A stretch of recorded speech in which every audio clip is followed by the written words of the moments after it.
Aviso: esta narrativa aborda violência sexual e abuso.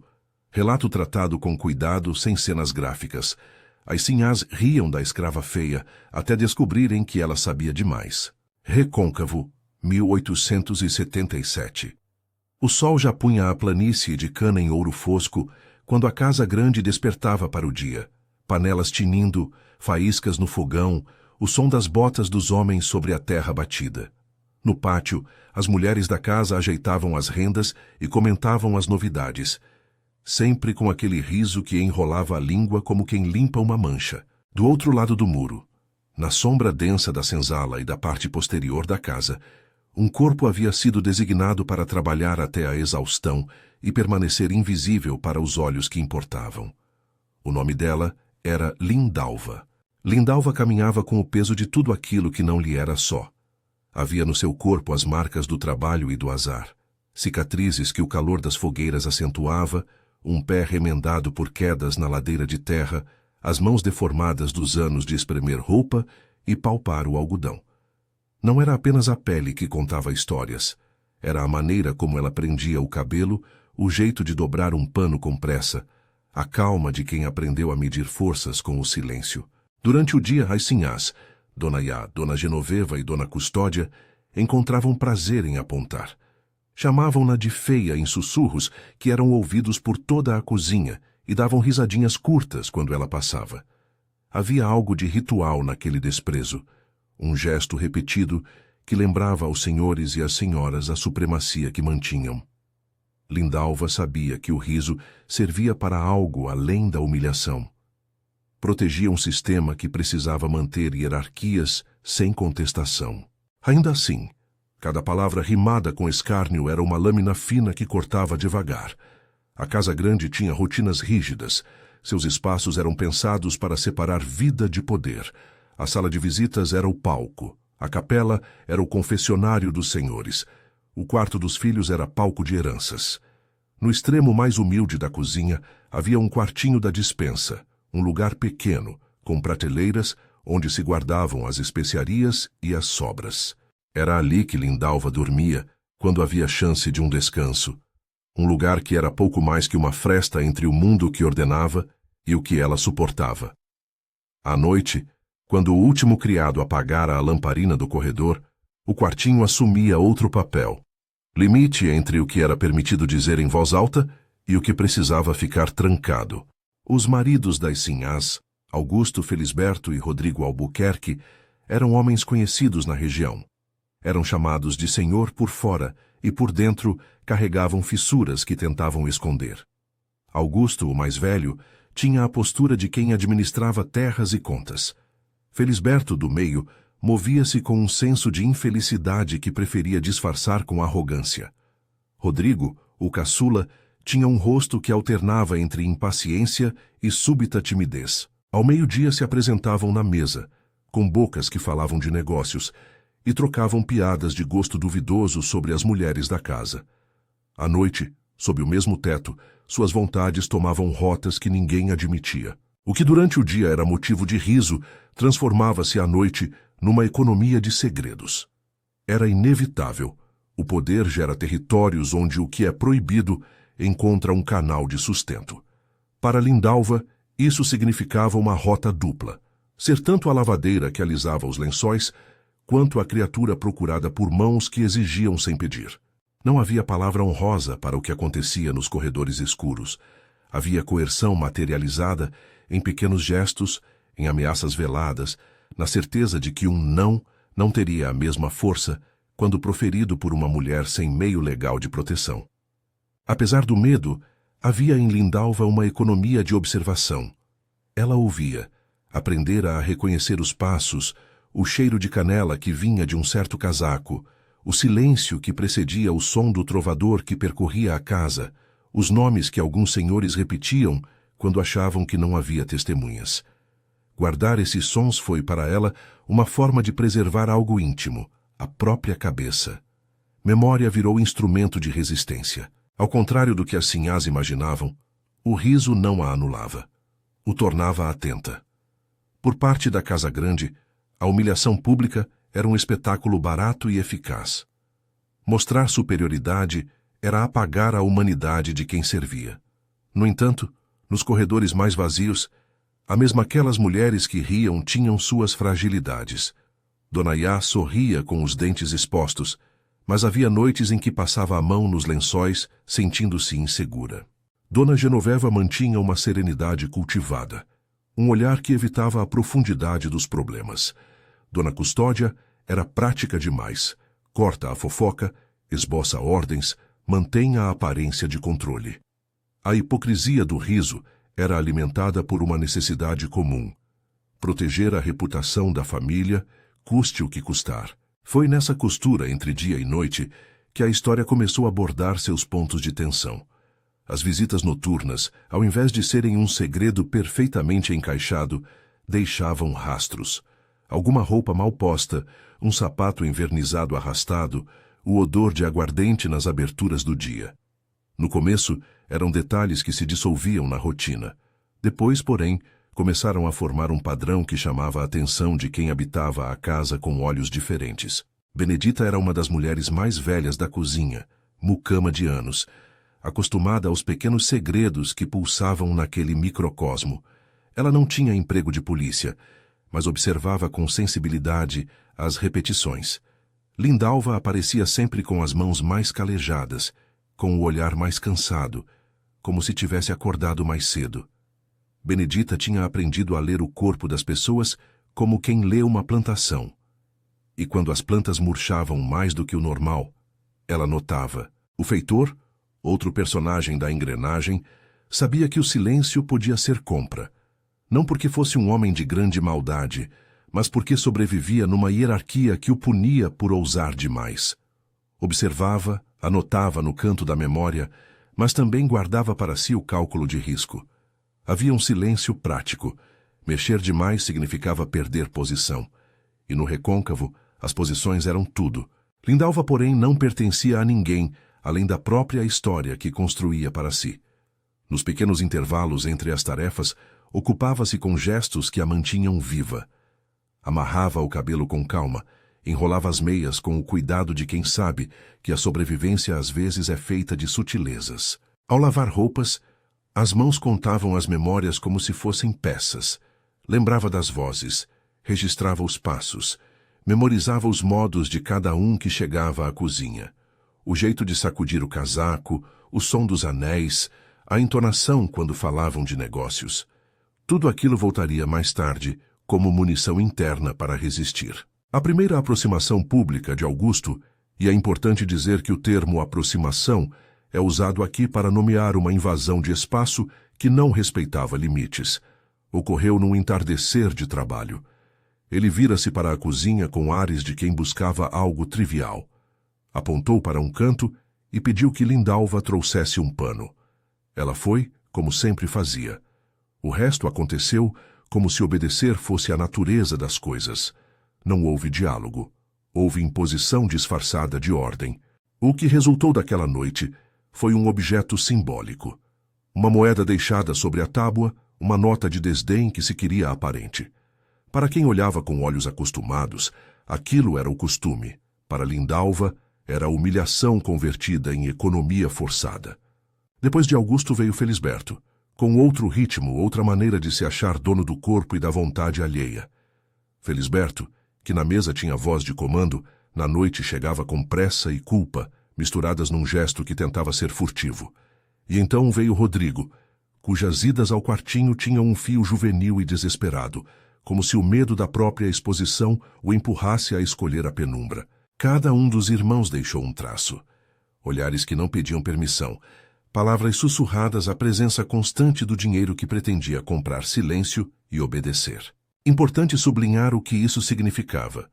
Não se trata de episódios isolados, mas de um padrão estrutural. A casa tolerava que senhorios usufruíssem de mulheres escravizadas como se fossem utensílios. O mecanismo era simples. A coerção, reforçada pela ameaça de punição e pela ausência de proteção legal ou social, produzia uma conformidade diária. Lindalva, como todas as mulheres em sua posição, aprendeu a contar o risco em passos e palavras, a medir o tempo entre uma entrega e outra. E foi nesse lugar precário que o gosto pela escuta, atividade silenciosa e atenta, se converteu em informação. Nas noites em que voltava da despensa, Lindalva muitas vezes encontrava fragmentos de conversas largados na cozinha, o tilintar de moedas na mesa, menções a dívidas, o nome de alguma cidade distante usado como ameaça, até pequenos desabafos que vinham de gargantas embriagadas. Havia contradições exponenciais entre o que se pregava em público e o que se praticava na sombra. Lindalva guardava tudo num cofre invisível que era a sua memória. A comunidade de escravizados também se movia em redes sutis de solidariedade e receio. Lavadeiras e mulheres de serviço notavam as mudanças no semblante umas das outras. Sometimes, se um marido chegava com a roupa amarrotada, comentavam baixo. Às vezes, partilhavam chás e ungüentos para aliviar dores e, em palavras sussurradas, inventavam histórias para explicar o inexplicável às crianças que perguntavam. A coletividade produzia formas de cuidado que não constavam em registros oficiais. Havia uma linguagem de mãos e véus que falava sem nomear o crime. À medida que o padrão se consolidava, pequenas falhas começaram a aparecer. A festa do Rosário se aproximava, um momento em que a família se exibia, em que a casa grande mostrava sua capacidade de congregar e impor respeito. Era também um momento de tensão. Numa festa, as contradições ficam mais visíveis. Benedita notou que nos dias anteriores, Rodrigo chegava à mesa com a gola mal ajeitada, que Felisberto evitava olhar para sua própria mulher com a mesma disponibilidade de antes, que Augusto permanecia mais tempo no escritório, talvez para encobrir rastros. Detalhes que, somados, construíam um quebra-cabeça perturbador. As sinhás, enquanto isso, alongavam o riso. Riam de Lindalva com a facilidade de quem considera as aparências o suficiente para manter a ordem. Driam sobre suas roupas, sobre um sapato molhado, sobre uma mancha na panela. Esse riso cotidiano não era apenas crueldade. Era um mecanismo de defesa. Rir permitia que não se perguntassem coisas incômodas. Mostrar que a casa estava intacta servia para sustentar uma narrativa pública inabalável. Mas a casa tem frestas. Existe um momento em todas as estruturas de abuso em que a pressão cria fissuras. Às vezes, essas frestas nascem de pequenas coisas, uma porta entreaberta, uma toalha fora do lugar, uma testemunha que não se cala. Benedita, com a experiência de décadas, começou a juntar retalhos que apontavam para algo maior do que simples caprichos masculinos. O feitor, que até então ponderara, começou a sentir o peso de decisões que antes não lhe pertenciam. Havia um nó se formando na rotina da casa. Um ruído surdo que, no dia certo, poderia transformar o riso em vergonha. Lindalva sentia esse nó nos músculos. Havia noites em que o corpo reclamava, mas a cabeça exigia vigilância. Aprendera a disfarçar, a falar pouco, a fazer-se menor. Mas houve também noites em que, depois de atender aquelas vontades de homens que a usavam como se ela fosse um objeto descartável, escutava confidências que a chocavam pelo que revelavam da alma dos donos. Falas sobre antecessores, sobre negócios incertos, sobre frustrações que buscavam nesse domínio uma válvula de escape. Informação que poderia, se bem usada, alterar a balança daquela relação desigual. É nesse ponto que a tensão começa a subir com força.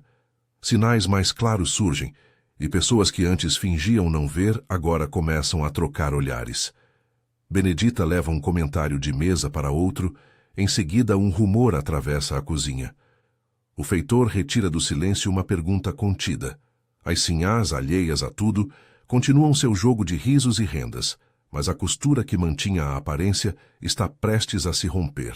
E enquanto a casa se prepara para a festa do Rosário, as marcas acumuladas na vida de Lindalva, as mãos ásperas, o olhar atento, as noites de vigília, transformam-se em algo perigoso para os donos do poder: conhecimento.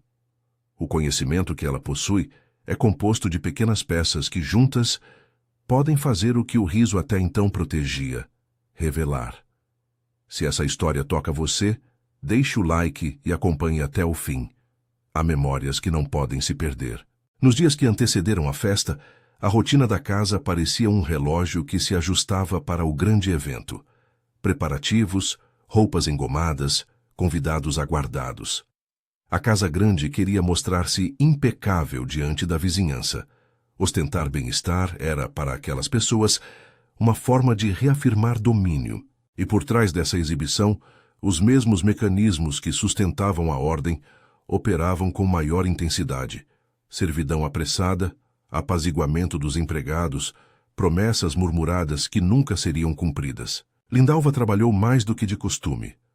Lavou os lençóis que dariam conforto às camas dos senhores, alvoroçou-se para que cada peça de roupa brilhante ficasse no lugar correto. Apressava-se no calor do pátio, com a desesperada paciência de quem sabe que um deslize, por menor que seja, pode significar castigo. Mas também observava com um cuidado distinto, procurar sinais, medir rostos, guardar nomes. Era quase como se o trabalho cotidiano tivesse se dividido em duas tarefas: servir e colecionar. Houve uma noite, pouco antes da festa, em que algo aconteceu que passou a delinear o que viria. Não foi um grande incidente público, foi um encontro de olhares mal encobertos, um comentário que escapou e que caiu no chão como uma pedra. Rodrigo, saindo de um dos quartos, deixou cair no corredor um pano de bolso com uma etiqueta que não lhe pertencia. Benedita encontrou a etiqueta. Benedita sabia ler mais do que palavras naquele pequeno pedaço de tecido. Sabia que aquilo poderia ser uma pista. Guardou-a. Esse gesto foi mínimo e, no entanto, teve força de início de incêndio. Algumas tardes depois, Dona Custódia notou algo no comportamento do filho. Rodrigo estava mais brusco, mais apressado. Em vez de perguntas diretas, optou por repreensões públicas para manter a aparência. Menino, arruma teu cabelo. Não deixes bagunça na sala. A repreensão, porém, escondia outra coisa.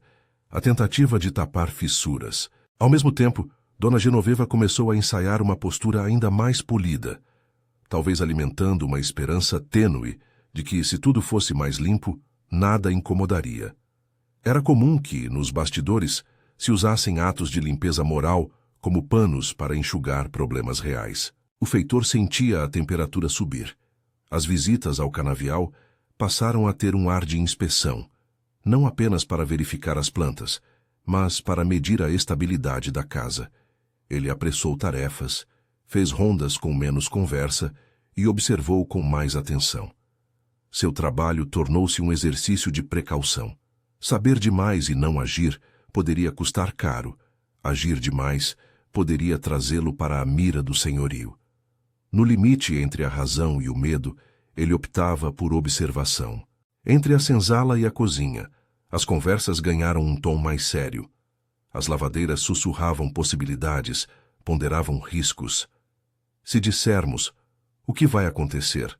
Perguntavam-se. Ninguém tinha garantia de proteção. Não havia instituições capazes de resguardar a vida de uma mulher escravizada contra o abuso de um senhor. A precariedade dessa proteção tornou o silêncio para muitos a opção mais sensata, ainda que dolorosa. Para Lindalva, viver naquele momento era um exercício contínuo de cálculo. Sabia que qualquer passo em falso poderia significar retribuição violenta. Ainda assim, também sabia que manter tudo dentro de si a exauria. Havia dias em que a dor física era secundária diante da aflição de carregar tantos segredos. Em noites de insônia, pensava no que faria se tivesse uma escolha, um conceito quase impossível, tão distante quanto uma cidade estrangeira. Em silêncio, começou a projetar pequenas saídas, nomes a serem pronunciados para quem pudesse ouvir, memórias a serem guardadas com cuidado, um mapa mental do que sabia de cada irmão, de cada detalhe que poderia, um dia, servir como prova de que o que lhe fizera não era mera fantasia. O ambiente social da região também conspirava para proteger os donos. A ideia de honra se sobrepunha a qualquer investigação inconveniente. Não se questionava o íntimo dos senhores diante de terceiros, mantinha-se a cortina. E quando o interior ameaçava transbordar, as senhoras tinham meios para administrar o escândalo. Conversas fechadas, cartas sigilosas, acordos que transformavam liberdade em silêncio. Esse tipo de aritmética social era parte do tecido que envolvia a casa grande. A vida cotidiana na casa, no entanto, começou a perder a calma de costume. A festa do Rosário aproximava-se como um suposto ponto de estabilização, mas funcionava na verdade como catalisador.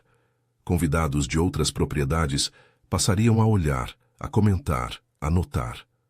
Algo que antes se mantinha em tão íntimo poderia, com facilidade, tornar-se rumor de toda a comarca. Isso fazia os nervos dos donos reverberarem. No limite entre a tensão e o colapso, uma madrugada entrou no calendário da casa com pressa.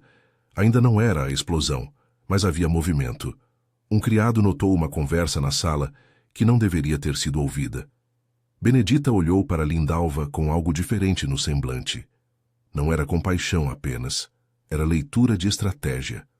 O feitor passou de patrulheiro a observador de suas próprias suspeitas. E Lindalva persistia em seu trabalho diário, como se a normalidade fosse a proteção mais segura. O que se acumulava era basicamente isto: olhares trocados, peças fora de lugar, uma etiqueta encontrada, um pano de bolso esquecido, palavras de culpa murmuradas sob a mesa. E por baixo desse conjunto, a certeza dolorosa de que as sinhás riam por não saberem o que havia debaixo do riso. O segredo, por sua natureza, era frágil, tanto quanto as vidas que sustentavam a fogueira do domínios. E a fragilidade, quando se junta, pode se tornar inesperadamente potente. A história de Lindalva não era apenas a de uma mulher isolada. Era o espelho das relações que sustentavam a casa grande.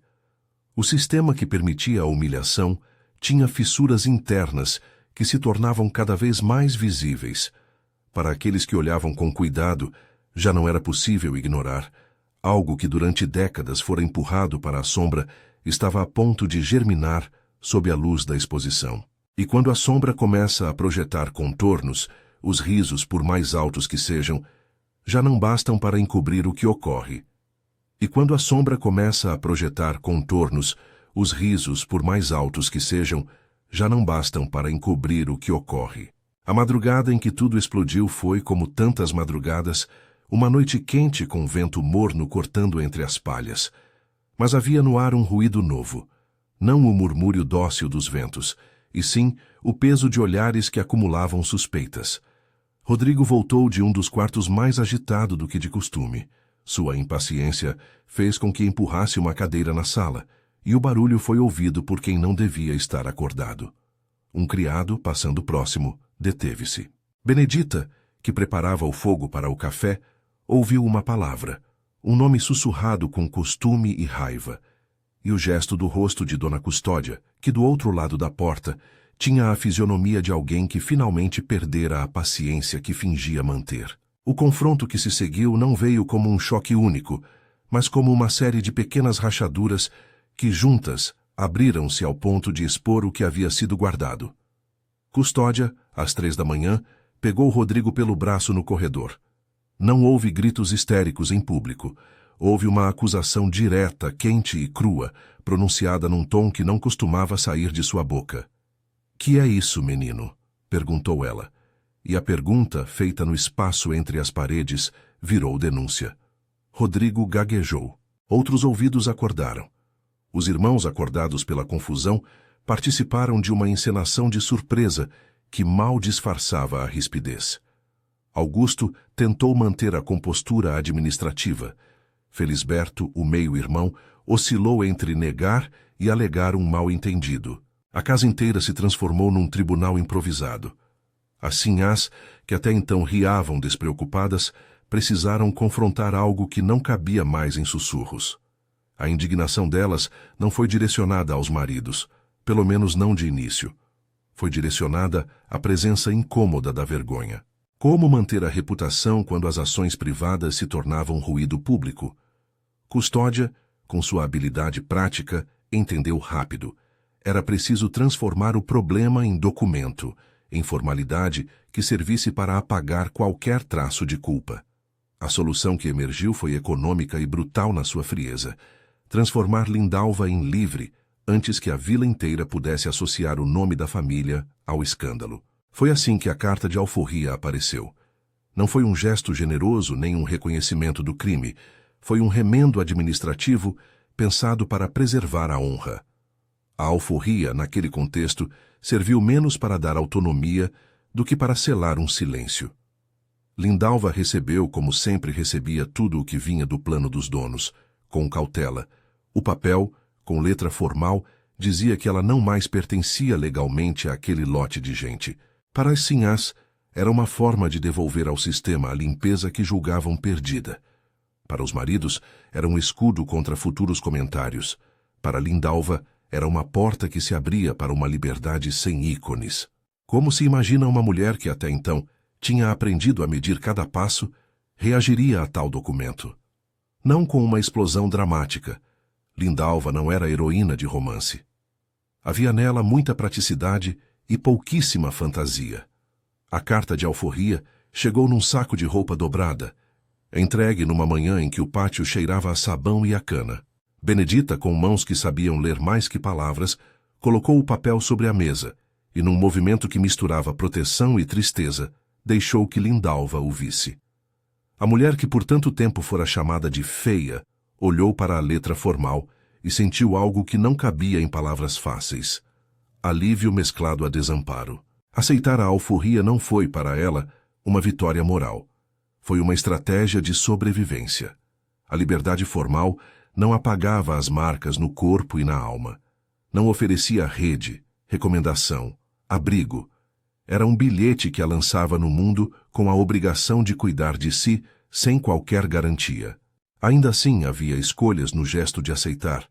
Podia recusar, permanecer dentro da casa como escrava marcada pela vergonha, sujeita à continuação dos abusos, ou podia aceitar o que era dado e tentar construir algo à margem. Lindalva escolheu a vida que dava mais chances de continuidade. Essa escolha era, em si, um exercício dramático de autonomia, uma autonomia forjada no limite do que o mundo lhe permitia. A saída foi rápida e calculada.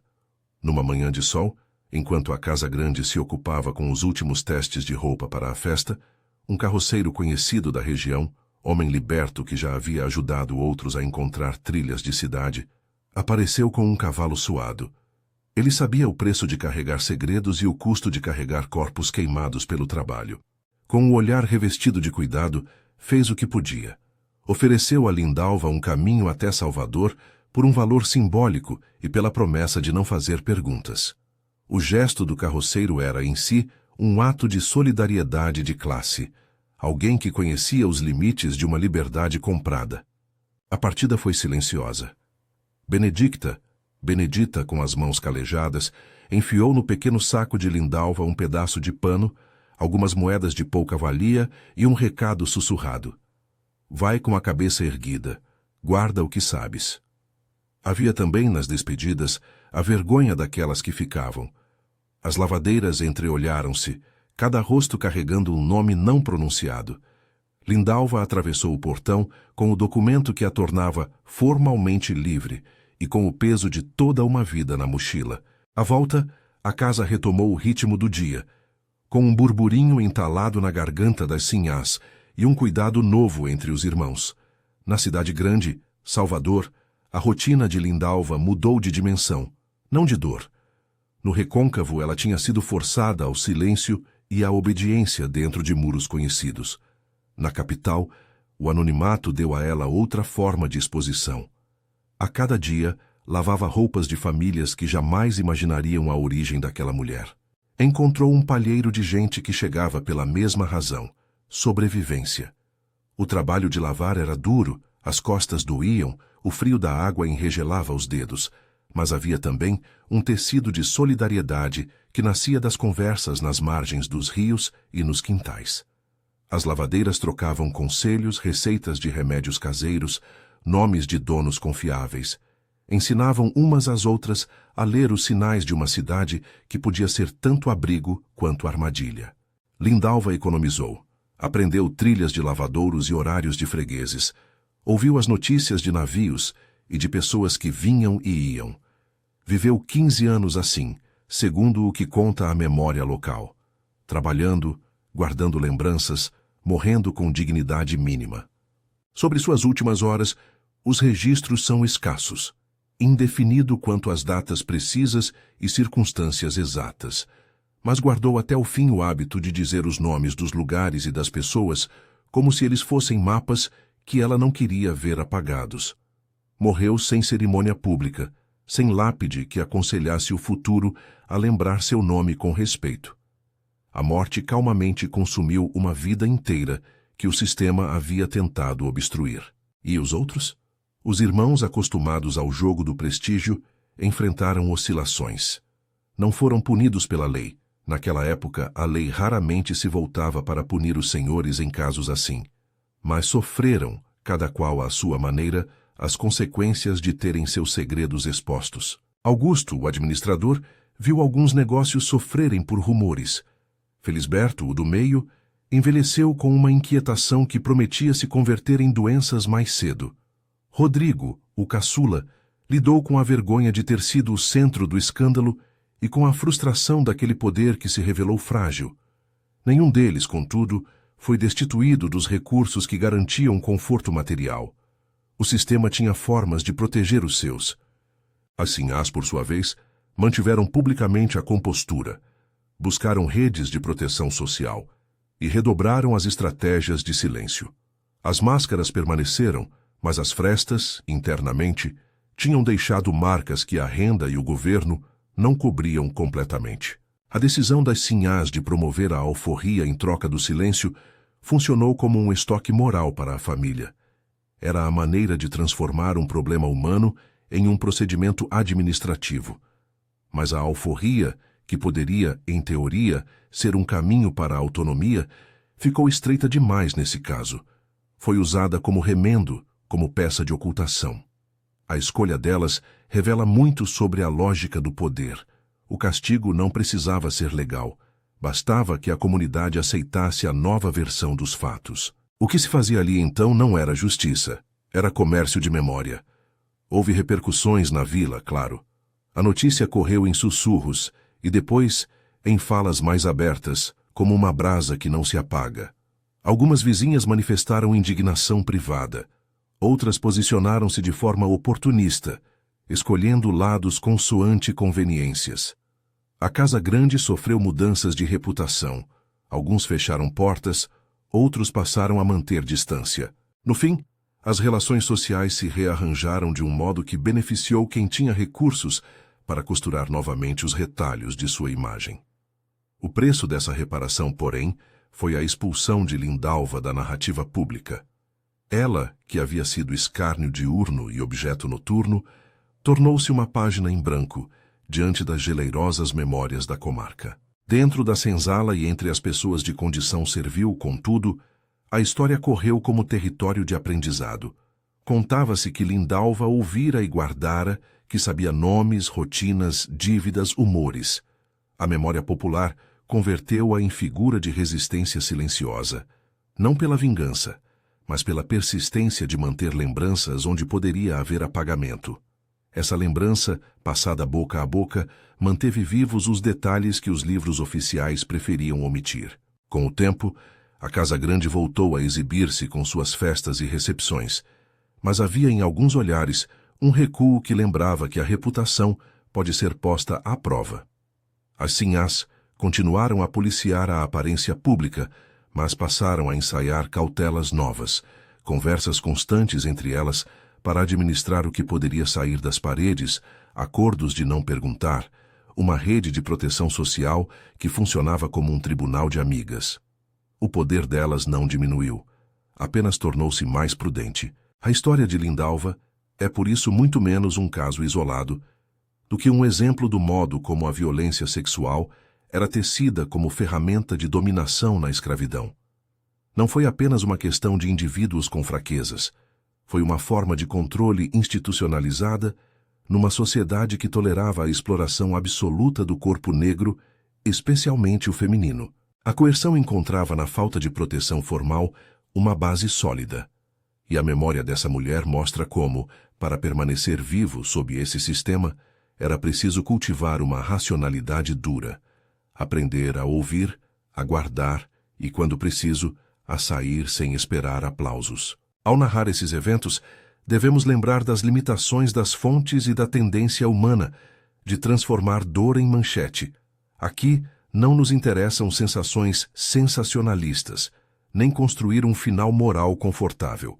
O que se impõe é a constatação de que a libertação formal não equaciona a reparação, que a alforria, muitas vezes, serviu aos senhores mais do que aos libertos, que as marcas, físicas e psicológicas, persistem quando as narrativas públicas preferem fechar os olhos. E também há algo que precisa ser dito com clareza. A responsabilidade histórica recai sobre estruturas, não sobre indivíduos contemporâneos que serão herdeiros de nomes e traços. É sobre as relações de poder que se sustentaram por séculos que precisa incidir a crítica. Há ainda outra camada nesse quadro. O modo como as comunitárias, as lavadeiras, as mucamas, os próprios libertos resistiram. A sobrevivência de Lindalva, a sua capacidade de construir uma vida fora da casa grande, não foi obra apenas de sorte. Foi fruto de redes de auxílio informal, de conhecidos que emprestaram um cavalo ou um abrigo, de mulheres que dividiam receitas de remédio e um pouco de alimento. A história não é somente de humilhação. Também é de cuidados silenciosos, que permitiram a continuidade da vida.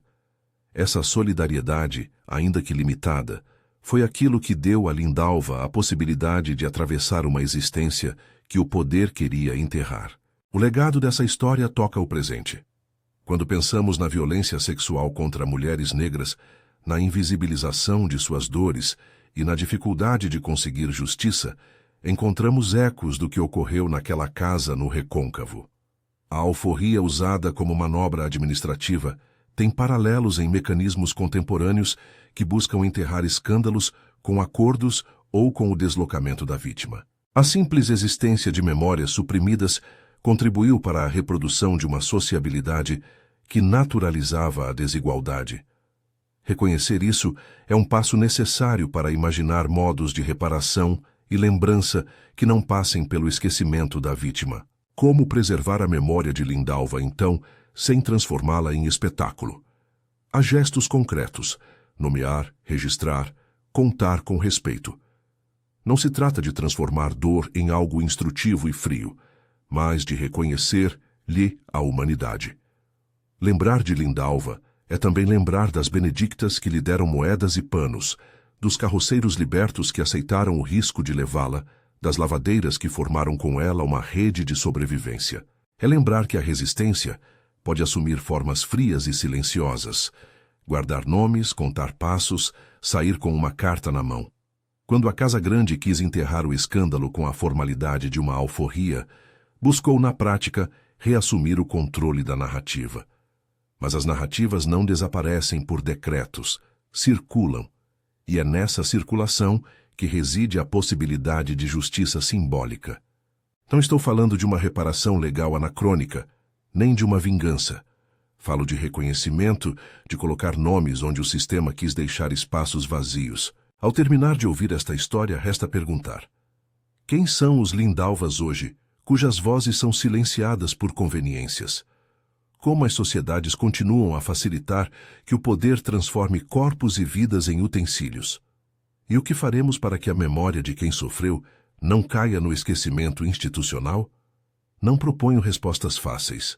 Proponho que a lembrança seja um primeiro passo, e que a lembrança seja ativa, cobrar documentos, preservar relatos, contar novamente as histórias com a dignidade que lhes falta. As sinhás riram da escrava feia, até descobrirem que ela sabia demais. Ao rir, pensaram dominar não apenas um corpo, mas a própria possibilidade da fala. Não o fizeram impunemente no sentido material, é verdade. Mantiveram suas posses, festas e redes.